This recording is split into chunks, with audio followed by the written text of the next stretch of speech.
আপনি কি এই প্রবাসে আসতে চান? তাহলে আজকের এই কথাগুলো শুধু আপনার জন্য। একটা কথা মনে রাখবেন, যখন আপনি এই দূর প্রবাসে আসবেন, কখনো আপনার আত্মীয় স্বজন, পাড়া প্রতিবেশী কিংবা ভাই বন্ধু বান্ধবের কাছে আসবেন না। আরে বেঈমান তারাই হয় যারা সবচেয়ে আপন লোক হয়।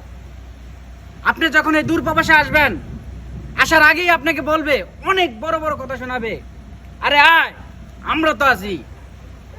আপনাকে অনেকভাবে তারা উৎসাহিত করবে, কিন্তু বাস্তব এটাই, যখন আপনি এখানে আসা পড়বেন, যখন আপনার কাজ থাকবে না, তাদের কাছে যখন কল দিবেন, তারা 1 মিনিট আপনার সাথে কথা বলার টাইম তাদের থাকবে না, এতটা ব্যস্ততা তারা দেখাবে। যখন আপনি এই দূর প্রবাসে বিপদে পড়বেন, আপনার মা বাবা তাদের কাছে ছুটে চলবে, তখন আপনার মা বাবাকে কি বলবে তারা জানেন?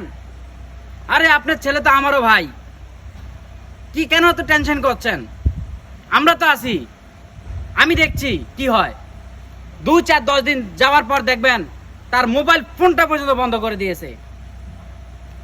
স্বপ্ন আপনার, পূরণ করার দায়িত্ব আপনার। কারো উপর ভরসা করে দূর প্রবাসে আসবেন না।